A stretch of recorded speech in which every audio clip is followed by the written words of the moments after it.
Saya sih bukanya yang saya mau aja. Berapa jam ya? Gak ngitung sih, tiba-tiba udah azan. Kita dari jam berapa sih? Jam 4 ya azan ya? Azan subuh. Bukanya tuh jam setengah 8 lewat 20 menitan gak sih? Semakin kesini semakin jam 9. Makin jam 9 gitu. Langsung turun kita nih. Turun berapa, Hat? Saya turun 4 kilo dalam. Turun 4 kilo. Tapi naiknya 6. Gimana rasanya puasa di Turki? Kayak lebih sama teman-teman aja sih. Makanya kalau nggak punya teman sedih banget di sini. Sad boy banget. Sad boy banget. No life lah. Karena kan beda ya puasa di Turki sama Indonesia. Rasanya di sini tuh kayak lebih panjang aja sih siangnya gitu. Terus juga kadang nih ya satu hari tuh lebih panas gitu kan. Kalau di Indonesia kan panas-panasnya tuh Stabil gitu. Kalau di sini tuh panas-panas. Panasnya tuh kayak ngebakar gitu loh rasanya. Kalian tuh yang the most hardest thing yang kalian rasakan tuh apa? Waktu aku SMA di sini ini apa namanya awal-awal yang paling susah itu ya itu tadi karena lama ya. Jadi saya akalin dengan tidur sih. Gua terlalu jujur ya. Orang mau tadarus itu kan awal-awal. Iya. Kesininya ya makin banyak tidur. Enggak. Tapi lebih banyak inilah dimanfaatin waktunya. Terus untuk makanannya gimana Kak? Kan puasa baru adaptasi puasa di sana lama. Terus buka puasa makanan Turki itu gimana? Kalau waktu aku SMA tuh sistemnya tuh kalau hari ini makan enak, berarti besok tuh mulai enak. Biar bersyukuri. Tapi nggak cocok aja di lidah aku gitu. Jadi aku bersedia mie lah. Ya jangan nyebut merek, sebut aja Indomie. Kalau makanan yang nggak enak ya bikin 2-3 gitu aja sampai saya penyakit. Sebelum lockdown ada ini kan, biasanya buka puasa di taman-taman gitu gak sih? Biasanya orang-orang gitu pada suka buka puasa di taman-taman gitu. Hobi banget sih. Hobi banget. Malah sebelum buka puasa pun sudah ada yang makan. Saking hobinya makan di luar ya. Saya kira tuh pada bakar-bakar, wah nih rajin gitu kan.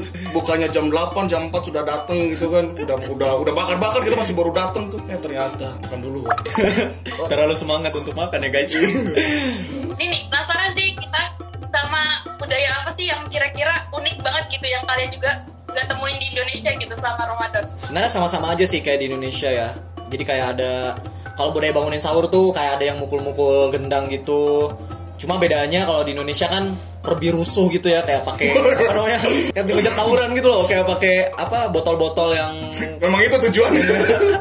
Terus pakai mikrofon gitu ya, pokoknya ya lebih rusuh lah kalau di Indonesia kan. Kalau di sini kayak lebih tertib gitu. Itu sebelum pandemi. Cuma kalau sekarang nggak ada gitu kan, karena lockdown juga. Paling yang beda itu kayak apa ya? Mungkin beberapa tradisi yang aku lihat di internet gitu kan, di beberapa tempat provinsi yang ada di Turki tuh buka puasanya tuh pakai mercon gitu. Jadi bukan pakai azan tapi pakai mercon. Apa ngasih tahu datang waktu buka puasa gitu. Di beberapa tempat ya. Di beberapa tempat. Orang Turki tuh kalau ini suka ngundang entah itu orang asing, entah itu saudara-saudara dia tuh buat buka bersama.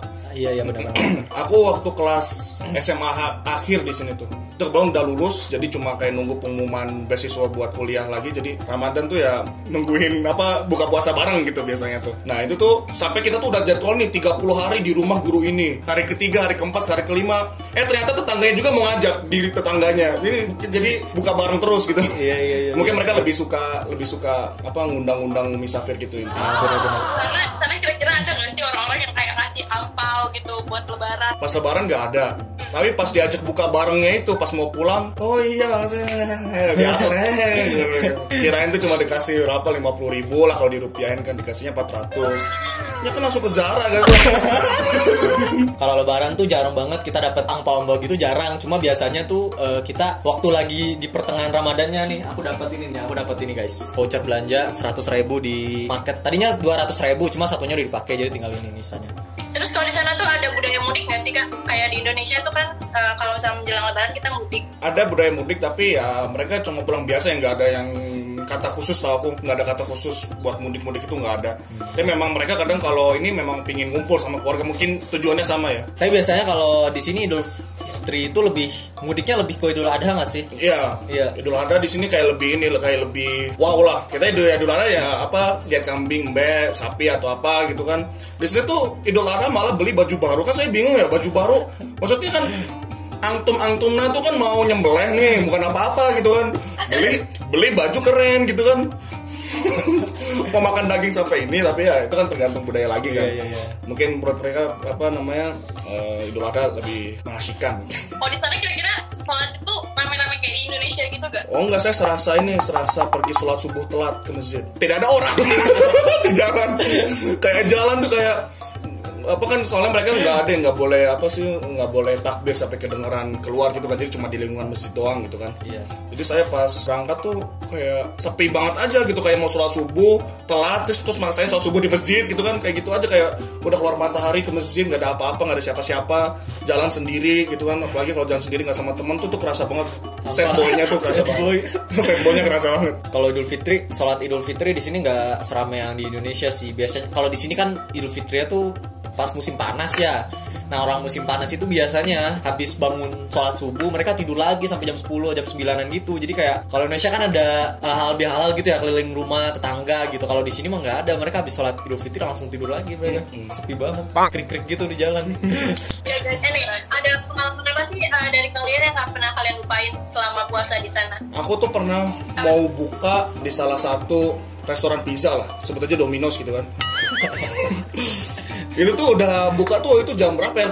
Mendekati buka kayak 30 menit sebelum buka tuh kita udah di sana, udah pesen-pesen kan. Memang 10 menit sebelum buka tuh udah dateng pesanan kita nih. Yang lainnya juga, jadi ada 3 orang, ada 3 meja yang keisi waktu itu. Jadi ada aku sama temen aku, terus ada mereka dengan temennya mereka, terus ada yang rame-rame dateng gitu. Jadi ada 3 kursi gitulah yang keisi.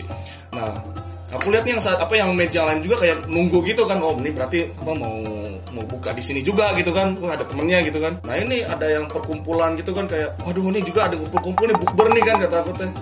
10 menit sebelum buka mereka malah makan. Lah, kirain dia puasa gitu.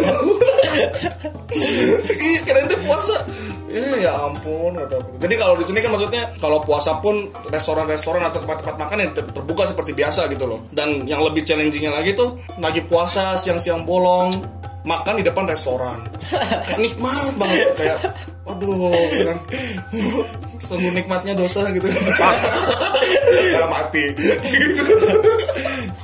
Meskipun di kota Konya nih ya, yang terkenal dengan kota konservatif kota paling Islami, ya, Islami Turki. Seturki itu aku masih ngeliat di depan rumah apartemen kita ini kan ada ini ya, kayak food court gitu. Terus ada halamannya gitu. Itu sebelum lockdown, wah mereka santuy banget sih, kayak makan-makan di tempat umum sambil ngerokok, sambil ngecil gitu, cowok cewek banyak banget lah pokoknya lah di sana, kayak udah bukan bulan Ramadan gitu. Cuma gak ada yang sewot, gak ada yang polisi-polisi yang ngegerbek gitu-gitu, gak ada di sini. Aku juga sih pernah punya pengalaman soal ini sih. Jadi aku ceritanya sholat Jumat nih. Karena itu tuh aku di awal tahun kan, guruku itu killer banget lah pokoknya orangnya. Kayak dia tuh strict banget soal waktu. Dan itu di hari Jumat kan kelasku. Jadi kelasku tuh mulainya jam 1.40. Dan aku baru beres sholat Jumat itu jam 1.40. Sementara aku kan punya durasi jalan dari masjid ke kelas gitu ya. Nah pas nyampe di kelas, pas aku ketok pintu, itu aku gak diizinin masuk sama dosennya gitu loh. Terus ya udah aku jelasin kan, aku sholat Jumat gitu, aku nggak bisa datang tepat waktu. Dosennya tetap marah gitu, kayak harusnya lu bilang, kalau saya meninggalkan Tuhan saya, apalagi saya meninggalkan pelajaran ibu, lebih mudah lagi. Saya tidak peduli. Langsung di DO. Tahun pertama di DO. Ya enggak, pokoknya waktu itu aku dimarahin lah. Terus ya aku jelasin aja. Terus si dosennya ngajak pakai bahasa Inggris kan. I can speak English, ya udah. Terus dia ngajak ngomong pakai bahasa Inggris gitu. Di depan kelas tuh gila, serasa di apa ya, kayak di film-film gitu, debat-debat sama dosen gitu, yang dosen di Eropa gitu yang enggak sholat gitu kan. Pokoknya dia bilang, I also pray Jum'ah, tapi saya bisa datang tepat waktu. Dia bilang, aku bingung kan, dia sholat Jumatnya di mana ya? Dia bilang soalnya aku sholat Jumat tuh di sekitar sini gitu, dan di sekitar sana itu gak ada masjid gitu, di sekitar kampus itu gak ada masjid kecuali musola kecil. Aku mikir apakah dia sholat Jumat sendiri di musola gitu kan, nggak mungkin juga gitu. Ya aku tetap kekeh lah, aku nggak bisa ninggalin sholat Jumat kan, tapi aku berusaha buat tetap datang, dan alhamdulillah setelah ditegur itu juga aku datang tepat waktu lah gitu.